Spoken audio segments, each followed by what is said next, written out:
Hai teman-teman, jumpa lagi bersama saya Deddy Wicaksono di atas gudang. Di video kali ini saya akan memberikan update dari video saya sebelumnya mengenai streaming OBS di MacBook Pro dengan menggunakan Apple Silicon M1. Let's go. Sebelumnya saya ingin menjelaskan sedikit mengenai aplikasi native di Apple. Jika kalian mengecek ke activity monitor kalian bisa melihat ada kolom kind di mana hanya ada dua value di situ, yaitu Intel dan Apple. Seperti kalian ketahui, semua komputer lama Apple dibangun menggunakan chip yang mereka beli dari vendor lain, bisa Intel atau ARM. Namun pada bulan November tahun 2020 kemarin, Apple merilis chipset mereka sendiri berbasiskan ARM dengan nama M1. Pada tahun 2021, Apple merilis M1 Pro dan M1 Max, yang katanya 2-3 kali lebih cepat dari M1. Tapi karena M1 Pro dan Max masih lumayan mahal, di video kali ini saya menggunakan M1 yang saya punya aja deh. Saya menggunakan M1 dengan macOS Monterey 12.0.1 versinya dengan memori RAM 16 GB. Ini adalah keluaran dari tahun 2020. Baiklah, langsung saja saya buka OBS di M1. Saat ini saya menggunakan OBS 27.1.3. Ada kemungkinan di masa depan versi OBS yang kalian gunakan akan lebih cepat dari yang saya demokan sekarang. Karena OBS versi terbaru ini masih belum berjalan secara natif di M1, alias masih dibangun dalam arsitektur Intel. Namun terima kasih berkat emulator Intel besutan Apple yaitu Rosetta, saya tidak menemukan kendala apapun ketika menjalankan OBS versi ini.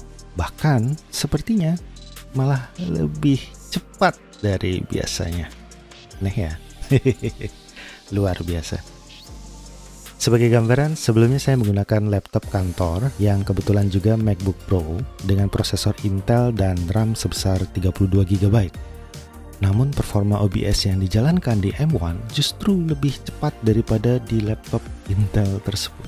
Wow. Kembali lagi ke OBS, silakan buka menu setting dan buka menu output. Di sini ada beberapa konfigurasi yang berhubungan dengan output dari OBS ke streaming atau recording. Di video ini mari kita fokus ke streaming aja ya terlebih dahulu. Untuk performa yang maksimal, encoder yang saya pilih adalah Apple VT-H264H264 hardware encoder. Saya belum tahu pastinya, namun opsi ini sepertinya menggunakan GPU atau Graphical Processing Unit yang ada di chipset M1, karena presentasi GPU di OBS juga turut meningkat di sini kalau misalkan kita inspect di activity monitor.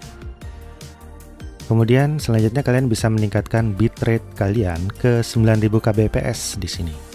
Kenapa 9000? Karena internet upstream saya itu hanya 15 Mbps aja. Jadi cukup masuk akal jika kita menggunakan separuh dari kuota kita, lebih sedikit dari kuota yang ada. 9000 kbps ini juga menentukan kualitas dari streaming kita, semakin tinggi, semakin bagus. Namun perhatikan juga pemakaian CPU kalian.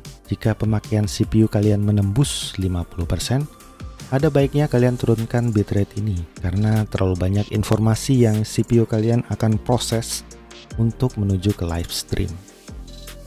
Untuk keyframe interval set kedua, ini rekomendasi dari YouTube dan platform live stream lainnya, jadi saya kurang begitu paham. Tetap juga gunakan B-frame juga, yang ini tidak saya ubah. Oke, ini cukup penting. Saya rekomendasikan kalian untuk menggunakan fixed bitrate, teman-teman. Saya sudah mencoba menggunakan variable bitrate dengan cara men-set maksimum bitrate lebih tinggi, contohnya seperti ini. Namun sepertinya pemakaian CPU juga meningkat drastis. Kenapa ya? Asumsi saya, CPU akan berusaha menaik turunkan bitrate sesuai dengan scene yang ada di game yang kalian mainkan, yang sedang direkam, sehingga memakan lebih banyak CPU untuk menghitungnya. Saya rasa sih seperti itu. Oke, sekarang ke tab video. Sebisa mungkin resolusi yang kalian ingin rekam atau live stream itu sama. Saat ini saya menggunakan Game Capture Elgato HD60S Plus dengan resolusi maksimal 1080p. 1080p. Jadi saya buat keduanya sama. Untuk downscale filter tidak berubah, pakai B-Cubic. Mungkin ini rekomendasi dari OBS sih. Jika kalian ingin bereksperimen, bisa menggunakan filter yang lebih lambat tapi bagus.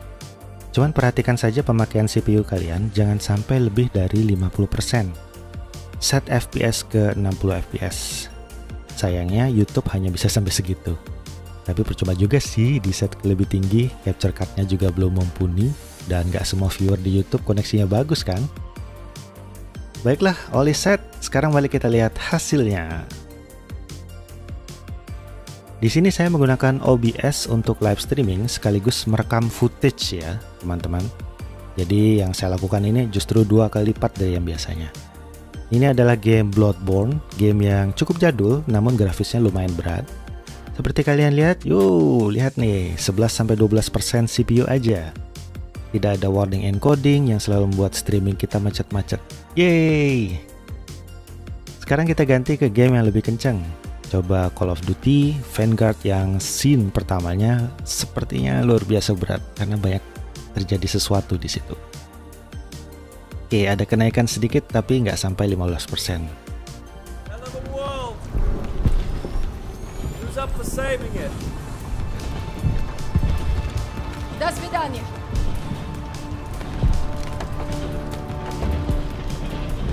Let's go.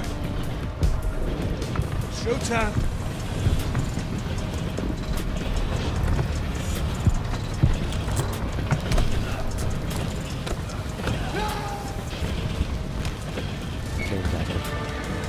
Think we can pull this off?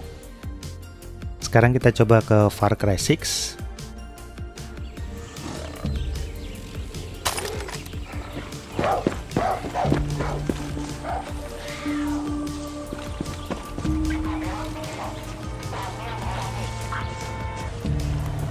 Checkpoint. Better be careful. Oke, lumayan. Luar biasa kecil bukan? Cuman sampai 12% aja. Mantap.